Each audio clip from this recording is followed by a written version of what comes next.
Assalamualaikum warahmatullahi wabarakatuh. Kembali lagi dengan channel KG Hairi yang akan membahas tentang program sukses PPG dalam jabatan. Kali ini kita akan membahas tentang soal UP yang sering muncul untuk program studi PGSD. Sebelumnya untuk UP waktu tahun 2018 soalnya 100 lebih kalau saya tidak salah, tapi menurut informasi teman yang terakhir mengikuti UP pada tahun 2019 soalnya pas 100. Untuk UP ini kita tidak boleh lepas dari kisi-kisi. Nah, sekarang untuk PGSD dan untuk prodi yang lain juga sudah ada kisi-kisi terbaru untuk tahun 2020 ini. Bagaimana bentuk kisi-kisinya? Mari kita lihat. Oke, bentuk kisi-kisinya seperti ini. Ada 120 indikator.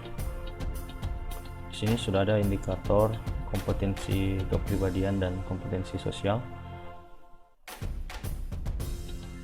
Kalau dari indikatornya ada 20 indikator untuk kompetensi kepribadian dan kompetensi sosial. Sisanya untuk pedagogik dan profesional itu 100 soal. Nah, ini. Nah, yang menarik dari indikator ini tentu kita sudah bisa melihat atau memprediksi bagaimana bentuk soal yang akan muncul pada saat kita ujian UP.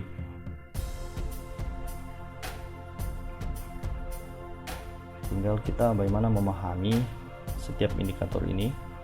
Misalnya indikator pertama ini untuk materinya sikap cinta tanah air, submateri sikap nasionalisme. Indikatornya bagaimana kita menunjukkan kesetiaan, kepedulian, dan penghargaan yang tinggi terhadap bahasa, lingkungan fisik, sosial, budaya, ekonomi, dan politik bangsanya dalam mendidik, mengajar, membimbing, mengarahkan, melatih, menilai, dan mengevaluasi peserta didik. Ini adalah tugas seorang guru.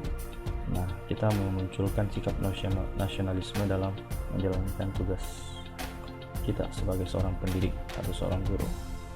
Nah, begitu selanjutnya. Nah, sekarang coba kita lihat bagaimana bentuk indikator untuk kompetensi pedagogik dan profesional. Oke, misalnya seperti ini. Ini untuk teori perkembangan peserta didik, ya, materinya. Submateri tentang teori psikoanalitis, teori kognitif, teori perilaku dan belajar sosial, teori ontologis, dan teori ekologis. Bagaimana bentuk indikatornya? Disajikan narasi tentang teori perkembangan peserta didik yang diterapkan dalam proses belajar mengajar. Peserta dapat menentukan teori perkembangan apa yang sesuai. Nah, berarti bentuk soalnya nanti ada sebuah narasi tentang teori perkembangan. Kita diminta menentukan peserta pada saat itu atau peserta didik pada saat itu perkembangannya sesuai dengan teori yang mana. Nah, teori-teorinya yang dimaksud adalah teori-teori yang ada di sini. Nah, teori inilah yang harus kita pahami untuk bisa kita bedakan, bandingkan, sehingga kita bisa menjawab soal tentang indikator ini. Ya, ini hampir sama. Terus, misalnya yang kedua untuk materi teori belajar dan aplikasinya dalam pembelajaran di SD. Nah, teori yang dibahas di sini yaitu teori behavioristik, teori konstruktivistik, teori sosial, dan teori belajar kognitif. Itu kemudian bagaimana indikatornya? Disajikan narasi PBM dengan kegiatan pembelajaran yang terkait dengan teori belajar. Peserta dapat menganalisis teori belajar apa yang sesuai. Jadi sama tadi ya. Tadi tentang teori perkembangan peserta didik, sekarang tentang teori belajar. Teori-teori ini yang kemudian kita pelajari, kita pahami, kita bisa bandingkan dan kita bisa gunakan untuk menjawab permasalahan yang ada di soal ini. Oke, ini tentang pedagogik. Kita ke profesional. Untuk profesional di sini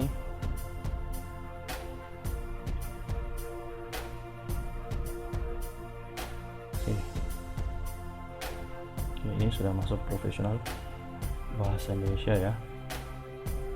Oke, materi atau topiknya ragam teks, sub materinya teks faktual, teks tanggapan, teks cerita, dan teks normatif.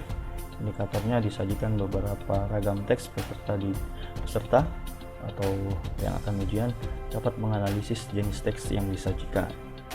Nah, untuk menganalisis itu kita harus paham ragam-ragam teks yang ada ya. Ini kita tinggal mempelajari atau bisa membedakan ragam teks yang ada di sub materi ini. Lanjut lagi.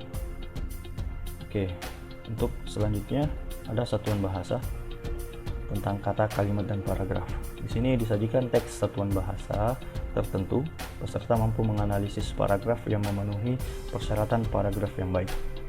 Jadi kita harus mencari tahu bagaimana bentuk paragraf yang baik itu. Apa syarat dalam membuat paragraf yang baik.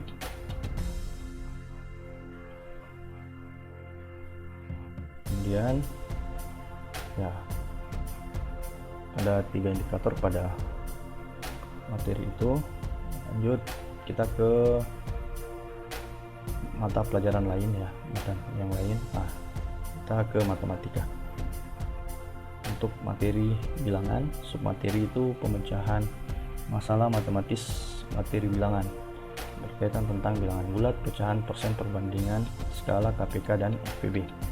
Nah, ternyata untuk materi ini ada 3 indikator.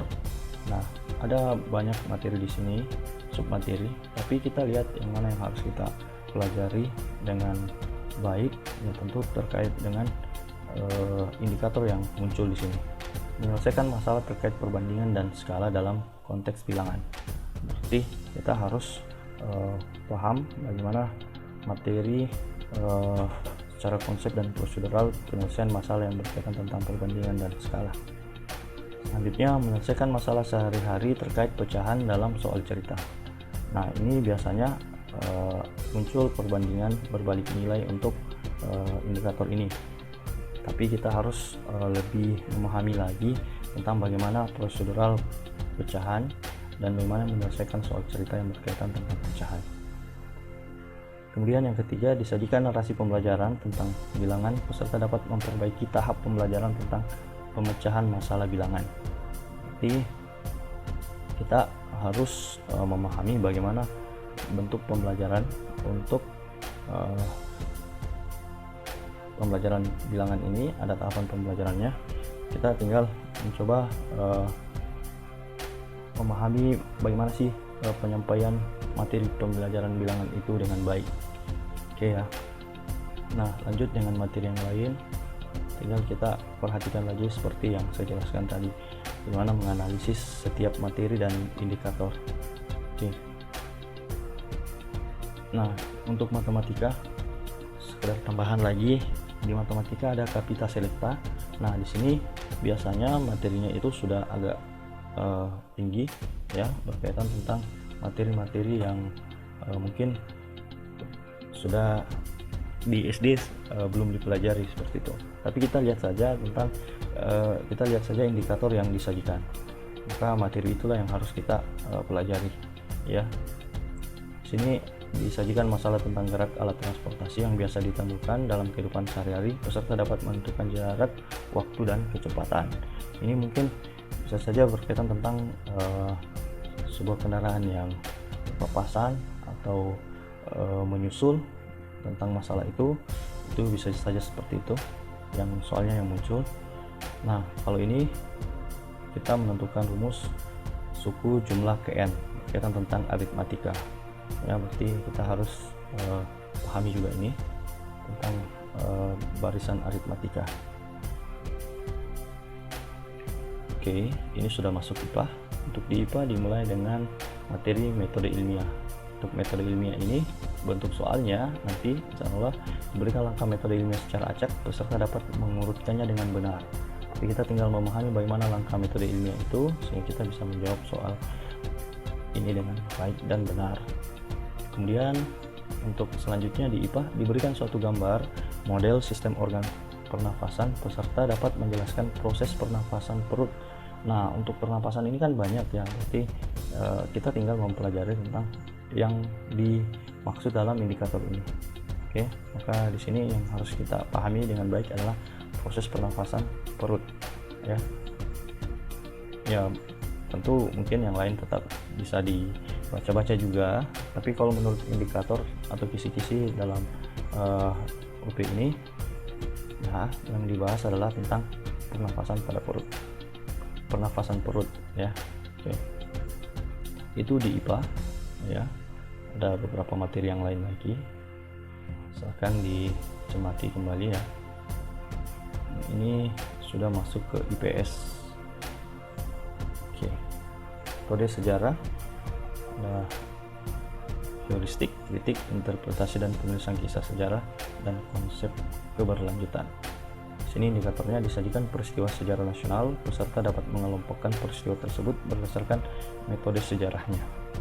Nah, ini metode sejarah yang ada di sini ya, harus kita pahami ya, tidak boleh sampai tidak, karena itu akan menyulitkan kita untuk menjawab soal ini. Untuk indikator ini diberikan lanjut ya, ini tentang interaksi sosial, nilai-nilai dan norma.